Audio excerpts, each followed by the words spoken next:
Hi guys, tomorrow will be 3 weeks since my surgery and I am feeling a lot better. Healing up pretty well now. So the healing process is about 4 to 6 weeks before I can actually go back to, I think I'll probably try to do Instacart next week. That'll be 4 weeks. Mostly if I had like a sit down office job or something, I could have gone back to work this week, but the doctor said because of lifting and things like that, still need to take it a little bit easy. Yeah, I thought I would pop on and just say hi to everybody out there in YouTube world. I am getting ready. I'm doing circles. I'm getting ready to cook my dinner. I am cooking some fish tonight. We are having cod. We have a nice piece of cod. I only wanted a pound, but I don't know. They ended up giving me a pound and a half. Well, 1.4. Yeah, it ended up costing $20.01. And that was with a discount. But anyway, we are pretty good about eating leftovers around here.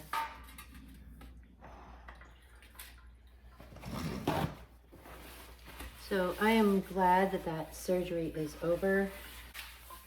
I think I originally told you on the day of surgery that they had gotten all the kidney stones.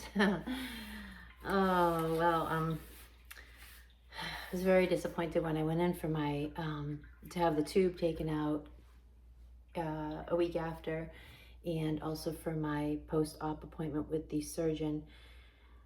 And the first thing he said when he walked in the room was, well, we didn't get all the stones. And I was just dumbfounded because for a week he had told Joe that he had gotten all the stones. And so for a week, for the first time in 30 years, I was really rejoicing that I had one kidney that had no stones left in it. But as it turns out, he couldn't get all the stones. And I'm a little concerned. I don't go back until June, and they'll do another ultrasound then. We have to let the kidney settle down and kind of go back into its normal shape and everything. I missed. Hold on. I'm back. I made it. Okay. So we need to let the kidney settle down and go back into its normal shape, and we'll go back in. We're going to do an ultrasound and kind of get an idea what's going on with those other stones. They're still in there. The stones that he left, I guess some he couldn't reach.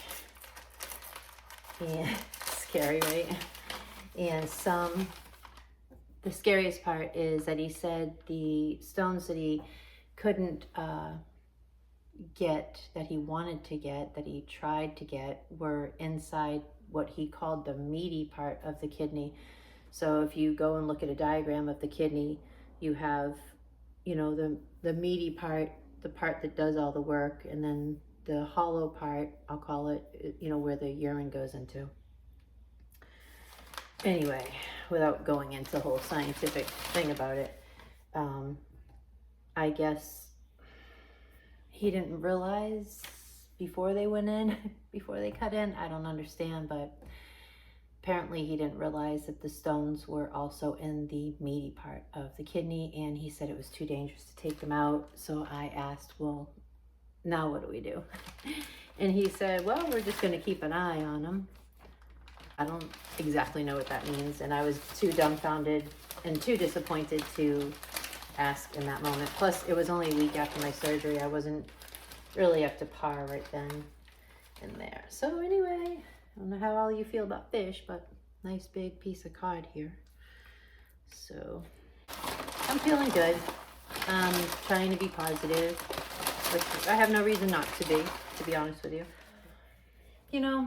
I've been thinking YouTube is an interesting thing, interesting entity.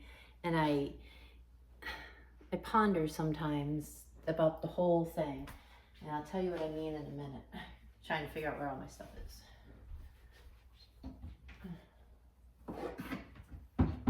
We rent this house and the kitchen was being done over, so you don't know it, but for the last, I don't know, last couple of months since we moved upstairs and my daughter and kids moved downstairs. This has been my sink to do my dishes in.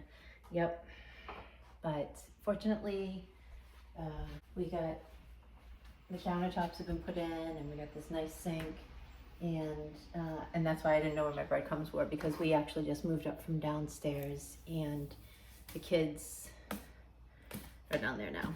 But anyway, I just noticed Joe pulled in, so I guess real quickly, so it's weird how YouTube is. There's somebody that I have followed on YouTube for the last 7 years. She was actually like one of the first people I really subscribed to. I've subscribed to other people, but one that I really started following. And she just announced yesterday that she's going on at least a long sabbatical and quite possibly not coming back to YouTube. And she gave a lot of reasons why. So, hi, just recording, just so you know. But I'm wrapping it up, so she gave a lot of reasons why, but, and they all make perfectly sense, and who am I to judge it anyway, but I'm gonna miss her. And I don't know, what do you think when a YouTuber just stops posting or goes away? It's kind of different than just a channel shutting down, especially when the person's niche has been them, you know.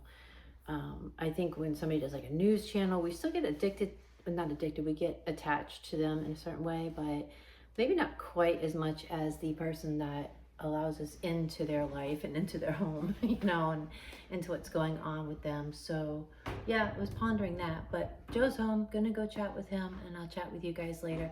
Let me know in the comments what do you think about when a YouTuber just stops posting? Do you miss them? Do you feel like something's missing? I don't know. That's just kind of how I feel. All right, hope everybody's doing well out there, and I'll talk to you soon. Bye.